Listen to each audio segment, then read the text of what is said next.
আসসালামু আলাইকুম এভরিওয়ান। ১৬ বছর পর গল্পের ৯ নাম্বার পর্ব। তো চলো বেশি কথা না বলে গল্প শুরু করা যাক।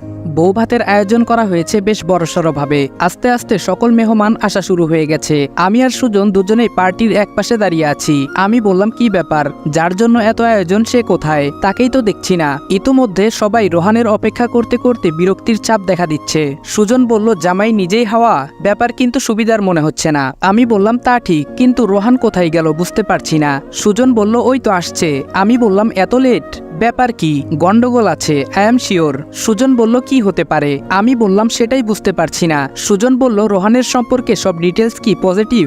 আমি বললাম, পজিটিভ। সুজন বলল, আরে বাদ দে, হয়তো আটকে গেছিল কোনো কাজে, হতেই পারে। আমি বললাম, আমি তো ভয় পেয়ে গেছিলাম, নতুন করে আবার অন্য কাউকে নিয়ে মাথা ঘামানোটা অনেক টাফ হয়ে যাবে। দুজনে এভাবে কথা বলছি, হঠাৎ একজন ওয়েটার এসে আমাদের জুস দিয়ে যায়। দুজনেই খাচ্ছি। সুজন বলল, কাজের কাজ কিছু হচ্ছে না। আমি বললাম, হবে হবে। সুজন বলল, রিস্কটা বেশি হয়ে যাচ্ছে না? আমি বললাম, তুই কবে থেকে রিস্ক নিতে ভয় পাওয়া শুরু করলি? এইটুকু রিস্ক নিতেই হবে, অনেকদিন হলো পড়ে আছি এর পিছনে, কোনো লাভই হচ্ছে না। সুজন বলল, ধরা পড়ে গেলে তো তীরে এসে তোরই ডুবে যাবে ভাই। আমি বললাম, আশা করি ডুববে না, আর ডুবে গেলে না হয় লড়াইটা সরাসরি শুরু করব। সুজন বলল, আমরা দুজন কথা বলছি, তখনই চোখ পড়লো রৌফ চৌধুরী কারোর সাথে ফোনে কথা বলছে। আমি বললাম, এই সুযোগ, চল। সুজন বলল, ওর কেবিনে যদি আগে থেকে লাগানো থাকে? আমি বললাম, ওটা খুলে নিউটা ফিট করে আমরা বাইরে এসে রিমোট টিপে অন করে দেব। সুজন বলল, অল দ্য বেস্ট, যা, আমি আছি ভেতরে। আমি বললাম, সেম টু ইউ, ভালো করে খেয়াল রাখিস। বলেই আমি চলে যাই সামনের দিকে। ভিডিওটির এ পর্যায়ে আমি আপনাদের কাছ থেকে কিছু সময় চেয়ে নিচ্ছি। বর্তমানে বিশ্বের অন্যতম জনপ্রিয় ও বিশ্বস্ত অনলাইন গেমিং প্ল্যাটফর্ম ওয়ানেক্সের সাথে তোমাদের পরিচয় করিয়ে দিতে চাই, যেখানে আমার কয়েকজন বন্ধু রাহাত, জয়, হাবিব, ওরা অলরেডি অ্যাভাইটার গেম খেলছে আর নিজেরাই আয় করছে। এই অ্যাপে আপনারা সমস্ত লাইভ ম্যাচের লাইভ ও ফলাফল দেখতে পারবেন, এমনকি স্কোর অনুমান করে উপার্জন করতে পারবেন। আর ওয়ানেক্স অ্যাভাইটার গেমে রয়েছে আকাশ ছোঁয়ার আয় করার সুযোগ। এক ক্লিকে প্লেন উড়াও, টাইম বুঝে ক্যাশ আউট করো, যত বেশি সময় অপেক্ষা তত বেশি ইনকাম। আর এখন চলছে দুনিয়া কাঁপানো অফার। পিন কমেন্টে থাকা লিঙ্কে ক্লিক করো, রেজিস্ট্রেশন করো। রেজিস্ট্রেশনের সময় promo code Ridwan F use করো, তাহলেই তুমি পাবে প্রথম ডিপোজিটে 200% বোনাস, আপ টু 12,000 টাকা পর্যন্ত। সেই সাথে আরও রয়েছে 2,10,000 টাকা পর্যন্ত বোনাস সহ ফ্রি বোর্ড বোনাস পাওয়ার সুযোগ। তাই আমি বলবো, একবার চেষ্টা করে দেখুন। অনেকের ভাগ্য পরিবর্তন হয়েছে, আপনারও হয়ে যেতে পারে। আর বিকাশ, নগদ বা রকেট ইউজ করলে জমা আর উত্তোলন দুইটাই হবে ঝামেলাহীন। তাহলে আর দেরি কিসের? রেজিস্ট্রেশনের জন্য পিন কমেন্টে থাকা লিঙ্কে ক্লিক করো, আর রেজিস্ট্রেশনের সময় প্রোমো কোড রিদওয়ান এফ ব্যবহার করে বোনাস পান। বেরিয়ে আসি অনেকক্ষণ বাদে, এসে দেখি সুজন দাঁড়িয়ে দুজন লোকের সাথে কথা বলছে। আসলে কথা বলছে বললে ভুল হবে, সে লোক দুটোকে আটকানোর চেষ্টা করছে, কারণ তারা ভেতরের দিকে যেতে চাইছে আর ও বিভিন্ন কথা বলেই যাচ্ছে। আমি ভেতর থেকে বেরিয়ে এসে চোখ মেরে বুঝিয়ে দেই কাজ হয়ে গেছে। সেও বুঝে যায় আর লোকগুলোর সাথে হ্যান্ডশেক করে বিদায় দেয়। লোকগুলো চলে যেতেই আমি ওর পাশে এসে দাঁড়াই। আমি বললাম, হয়ে গেছে। সুজন বলল, সব ঠিকঠাক তো? আমি বললাম, এবার পার্টি এনজয় করতে পারো মামা, বলে পকেটের দিকে ইশারা করে দেখিয়ে দিলাম ছোট্ট জিনিসটা, আর পকেট থেকে ছোট একটা রিমোট বের করে অন বাটন ক্লিক করে দেই। পার্টির মাঝখানে দুটো চেয়ারে আমরা বসে আছি, আর যে যার মতো এনজয় করছে। আমরা দুজন সেটা দেখছি বসে বসে। হঠাৎ পার্টির মাঝখান থেকে ইসি বেরিয়ে গেল। কোথায় যাচ্ছে সেটা দেখার জন্য আমি ওর পেছনে যাই। আমি বললাম, সুজন তুই বস, আমি আসছি। সুজন বলল, কোথায় যাবি? ওর কথায় কোনো পাত্তা না দিয়ে আমি চলে এলাম ইসির পেছনে। কিছুটা দূরে এসে দেখি একটা গাড়ি থেকে দুটো লোক বেরিয়ে ওর হাতে কিছু একটা দিয়েছে, কিন্তু কি সেটা বুঝতে পারছি না। লোকগুলো ফিরে যাচ্ছে আর ইসিও ফিরে আসছে দেখে আমি লুকিয়ে পড়ি। সে গিয়ে পার্টিতে সবার সাথে মিশে যায়, তাই আমিও চলে আসি। কিন্তু ভেতরে এসে যেটা দেখি তার জন্য মোটেও প্রস্তুত ছিলাম না। আমি ভেতরে ঢুকে দেখি সবাই নিশিকে শান্ত করার চেষ্টা করছে। ব্যাপারটা কি? আঙ্কেল বলল, নিশি প্লিজ শান্ত হও। আমি ভাবছি নিশি তো শান্তই দেখা যাচ্ছে, কিছু তো বলছে না, তাহলে শান্ত হবে কি? খালামণি বলল, নিশি সিন ক্রিয়েট করো না প্লিজ। রৌফ আঙ্কেল বললেন, কি সমস্যা? বলেই নিশির দিকে তাকিয়ে জিভে কামড় দিয়ে তাকিয়ে আছেন। বাবা বলল, এ কি মামনি, তোর এই অবস্থাটা করলো কে? নিশি একদম চুপচাপ দাঁড়িয়ে আছে, কোনো কথা বলছে না, খালি চোখ থেকে আগুনের লাভা বের হচ্ছে। আমি বুঝতে পারছি না ওর মুখে পানিটা দিল কে। বেচারির মুখের মেকআপ নষ্ট হয়ে পুরো নাজেহাল অবস্থা। আরও এখানে সবাইকে এভাবে দাঁড়িয়ে থাকতে দেখে সবার মাঝখান থেকে বেরিয়ে এদিকে এগিয়ে এলো। আরও বলল, কি হয়েছে? কিরে তোর এই ভূতের মতো অবস্থা করলো কে? ভাইয়া ভাবি দুজনেই এগিয়ে আসে, আর নিশিকে দেখে তাল মেলায় আরুর সাথে ওরাও, আর তা দেখে নিশি কান্না করে দেয়। বাবা বলল, এই যা। রৌফ আঙ্কেল বলল, এই মামনি কেঁদো না, বৌমা ওকে তোমার রুমে নিয়ে যাও। আরু বলল ঠিক আছে বাবা বলেই নিশির হাতটা ধরে ওর রুমের দিকে চলে যায়। সবাই আবার সবার মতো ব্যস্ত হয়ে যায়। এতক্ষণ অনেকেই এদিকে উৎসুক দৃষ্টিতে তাকিয়েছিল, সবাই আবার ব্যস্ত হয়ে গেল। আর আমি এদিকে খুঁজে চলেছি একজনকে। গেল কোথায় ছেলেটা? কিছুটা ঘোরাঘুরি করার পর দেখা মিলল। আমি বললাম কি রে, তোকে কখন থেকে খুঁজে চলেছি, আর তুই এখানে বসে আছিস? সুজন বলল আমি তো অনেকক্ষণ থেকেই এখানে আছি। আমি বললাম ওহ, আর আমি ওইদিকে খুঁজেছি। যাই হোক বাদ দে। সুজনের চোখ দেখে মনে হচ্ছে বেচারা চিন্তায় আছে। আমি বললাম কি ব্যাপার, তুই কি ভাবছিস? সুজন বলল কই কিছু না তো। আমি বললাম আমি স্পষ্ট দেখছি তুই কিছু নিয়ে ঘাবড়ে আছিস। সুজন বলল আরে কিছু না, চল ওইদিকে যাই, একটু জায়গাটা ঘুরে দেখি। আমি বললাম হুম চল, বলে দুজনে উঠে সামনের দিকে গেলাম। আমাদের এদিকে এগিয়ে আসতে দেখে রোহান নিজেও এগিয়ে এলো। রোহান বলল রাজ ভাইয়া কেমন আছেন? আমি বললাম আলহামদুলিল্লাহ, তুমি? রোহান বলল জি আলহামদুলিল্লাহ। সুজনের দিকে ইশারা করে বলল উনি? আমি বললাম ও আমার বন্ধু সুজন। রোহান বলল হ্যালো ভাইয়া বলে সুজনের দিকে হাত বাড়িয়ে দেয়, আর দুজনেই কুশল বিনিময় করে নেয়। আরো অনেক কথা হয় আমাদের তিনজনের মাঝে। কিছুক্ষণ পর কেউ রোহানকে ডাক দেয়, আর সে আমাদের এনজয় করতে বলে সেদিকে এগিয়ে যায়। আমরা দুজন ওর চলে যাওয়ার দিকে তাকিয়ে থাকি বেশ কিছুক্ষণ। সুজন বলল এই আরসিকে দেখে তো সন্দেহজনক কিছু মনে হলো না? আমি বললাম হ্যাঁ। সুজন বলল ওদের তো পুরো বংশই আরসি।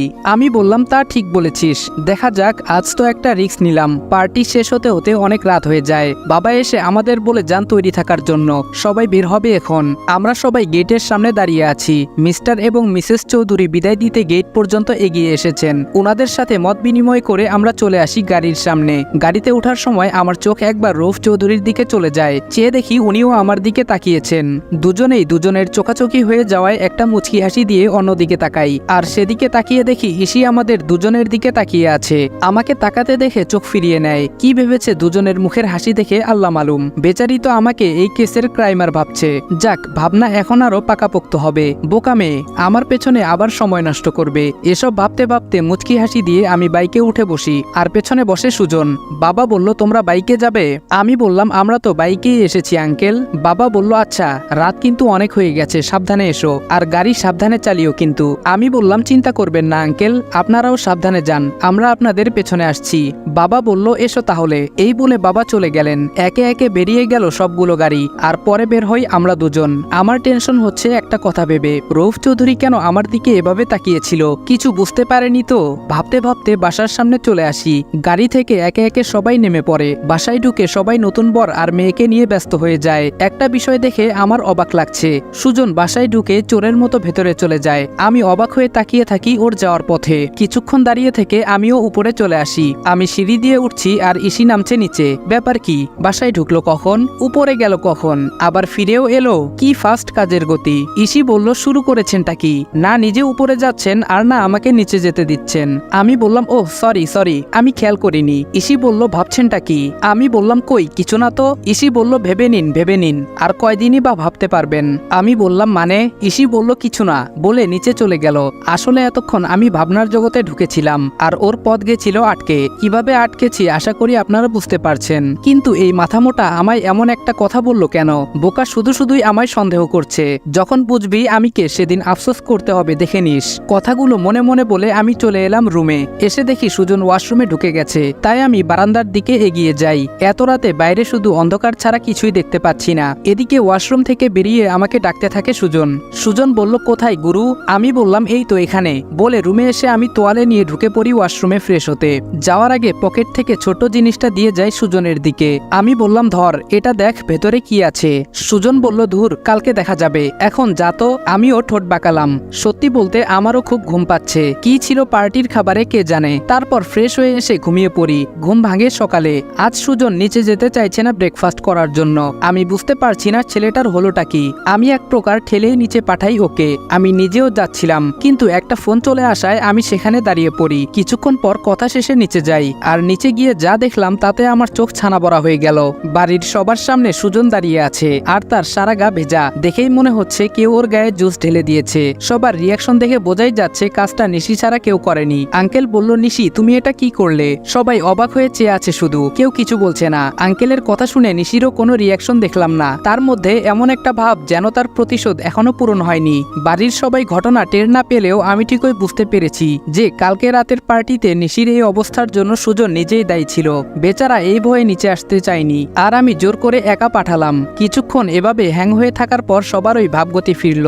বাবা বলল, নিশি মামনি, কাজটা কি করলে তুমি? বাবার মুখেও এই কথা শুনে এবার নিশি মুখ খুলল, বেশ করেছি। খালামণি বলল, নিশি তুমি কিন্তু দিন দিন বেয়াদব হয়ে যাচ্ছ, সে কথা তুমি কি জানো? আরো অনেকেই অনেক কথা বলছে নিশিকে, আর সুজন বেচারা বোকার মতো দাঁড়িয়ে আছে। মা বলল, রাত ছেলেটা কি ভাবছে বলতো? ওর বন্ধুকে ডেকে এনে এই বাড়িতে অপমান করছি বলেই পেছনে আমায় দাঁড়িয়ে থাকতে দেখে সবাই চুপ হয়ে গেল, আর আমি এগিয়ে গিয়ে সুজনকে রুমে নিয়ে গেলাম চেঞ্জ করার জন্য।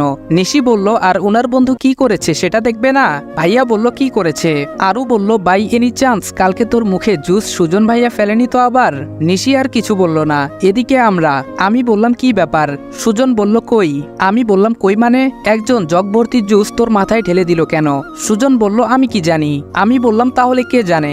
সুজন বলল, যে ফেলেছে তাকে গিয়ে জিজ্ঞেস করো। আমি বললাম, ঠিক আছে, আমি নিচে গিয়ে নিশিকেই প্রশ্ন করছি।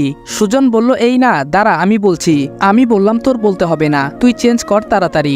সুজন বলল, ধুর, তুই দাঁড়া না ভাই। আমি বললাম, পারবো না, আমার খিদে পেয়েছে। সুজন বলল, 2 মিনিট। আমি বললাম, আচ্ছা, বসছি। সুজন একটা টি শার্ট নিয়ে দৌড়ে ওয়াশরুমে চলে গেল। কিছুক্ষণ পর বেরিয়ে এসেছে। সুজন বলল, চল। আমি বললাম, দাঁড়া, কাল তুই নিশির সাথে কি করেছিস? সুজন বলল, তোকে পরে পুরোটা বলবো, এখন খেয়ে আসি চল। আমারও প্রচুর খিদে পেয়েছে ভাই। আমিও আর কথা বাড়ালাম না, চলে এলাম নিচে। এসে দেখি ও মা, কেউ খাওয়া শুরু করেনি, আমাদের জন্য ওয়েট করছে, আর ওরা 2 বোন দিব্যি খেয়ে নিচ্ছে।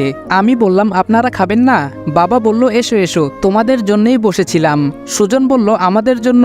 এইটুকু বলেই বেচারার চোখ নিশির দিকে চলে যায়। সে কথা বলা বন্ধ করে দেয়। সবাই চলে যায় খাওয়ার টেবিলের দিকে। আমাদের খাওয়া অবস্থাতে রেখেই ইসি বেরিয়ে যায়। ওর যাওয়ার দিকে সবাই তাকিয়ে আবার খাওয়ার দিকে মন দেয়। আর সুজন আমাকে ইশারায় জিজ্ঞেস করে কোথায় যাচ্ছে।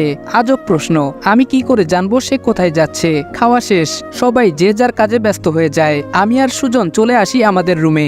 আমি বললাম, এবার ওপেন করে দেখে নেওয়া যাক। সুজন বলল, কর। আমি বললাম, এটাই দান, হয় বাজিমাত আর না হয়। সুজন বলল, আরে ওপেন তো কর। আমি বললাম, করছি। পকেট থেকে পেন ড্রাইভটা বের করে কানেক্ট করে ল্যাপটপটা অন করলাম। ফাইলগুলো দেখে আমরা দুজনেই অবাক, এ তো সব কার্টুনে ভরা ফাইল। সুজন বলল, বোকা বানানোর জন্য রেখেছে বেটা। আমি বললাম, কিছু একটা গন্ডগোল আছে ভেতরে। সুজন বলল, ফাইলগুলোর নাম আমাদের বোকা বানানোর জন্যই দেওয়া হয়েছে। আমি বললাম, প্রত্যেকটা ফাইল ওপেন করে চেক করতে হবে। সুজন বলল, অসংখ্য ফাইল তো এখানে, এ তো পুরো শহর জুড়ে একটা সুচ খোঁজার মতো ব্যাপার হয়ে যাচ্ছে গুরু। আমি বললাম, কিছু করার নেই, চেক এভাবেই করতে হবে। তারপর আমি আর সুজন মিলে বেশ কিছু ফাইল ওপেন করে দেখলাম। বেশিরভাগ ফাঁকা, আর কয়েকটি আছে যেগুলোতে কার্টুনে ভরা। তবে আশা ছাড়িনি, কারণ ফাইল অসংখ্য। কাজের মাঝখানে হঠাৎ আমার ফোনটা বেজে ওঠে। আমি বললাম, এখন আবার কে কল করলো? সুজন বলল, ধরে দেখ।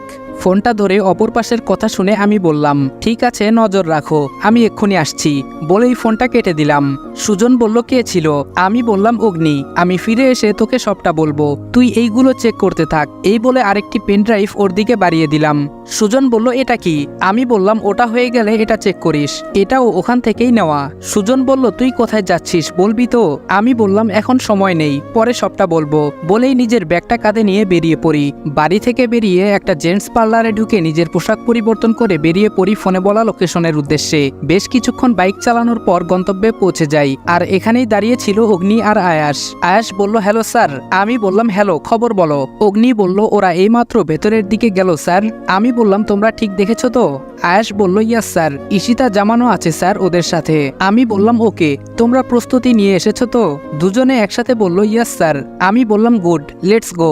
আমরা তিনজনেই খুব সাবধানে পা ফেলে সামনে এগোতে লাগলাম। জায়গাটা হলো সেই স্কুল এরিয়া, যেই সাধারণ একটা জায়গায় চলছে অসাধারণ সব কর্মকাণ্ড। বেশ কিছুক্ষণ হয়ে গেছে আমরা এখানে দাঁড়িয়ে আছি, ভেতর থেকে কোনো শব্দ পাওয়া যাচ্ছে না। আয়াস বলল, স্যার ভেতরে কি চলছে কিছুই তো বুঝতে পারছি না। অগ্নি বলল, স্যার ভেতরে গিয়ে দেখবো? আমি বললাম, শান্ত হও, দেখি কি হয়। এভাবেই আরো অনেকক্ষণ দাঁড়িয়ে থাকার পরও কোনো শব্দ পাচ্ছি না। এবার আমার নিজেরই বিরক্ত লাগছে। আমি বললাম, কি হচ্ছে বলো তো ভেতরে? কথাটা বলে আমি সোজা হয়ে দাঁড়াতেই ভেতর থেকে গোলাগুলির শব্দ পাই। আমি বললাম, ওহ নো, ঝামেলা হয়ে গেছে, তোমরা দুজন দুদিক দিয়ে এগিয়ে যাও। আর হ্যাঁ, পুলিশের লোকগুলো দেখে শুট করো কিন্তু, আবার পুলিশ মেরে দিও না। আয়াস বলল, স্যার পুলিশ তো ছদ্মবেশী, চিনব কি করে? অগ্নি বলল, ওটা পরে ভাববো, এখন চল। ওরা দুজন দুদিকে চলে যায় আর আমিও সামনের দিকে এগোই। শুরু হয়ে যায় তুমুল লড়াই। উভয় পক্ষের লড়াইয়ের মধ্যে আমরা তৃতীয় পক্ষ ঢুকে পড়ায় বিব্রত হয়ে যায় উভয় দল। বেশ কিছুক্ষণ চলে এই গোলাগুলি। তারপর আর না পেরে পালিয়ে যায় যে কয়জন বেঁচে ছিল সে কয়জন। আর পুলিশরা রেড করে নেয় পুরো এরিয়া। আসল চেলাপেলারা বেঁচে বেরিয়ে যেতে পারলেও বেরোতে পারিনি আমি সামনের দিকে পা বাড়াতেই কেউ আমায় পেছন থেকে ডাক দেয়। ইসি বলল, স্টপ। আমি আরেক পা বাড়াতেই ইসি বলল, যেখানে আছো সেখানেই দাঁড়াও, এক পা নড়লে আমি গুলি করতে বাধ্য হব। আমি ওর কথায় কান্না দিয়ে সামনে এগিয়ে যাই। আর ও এক কথার মানুষ, যা বলেছে তাই করেছে।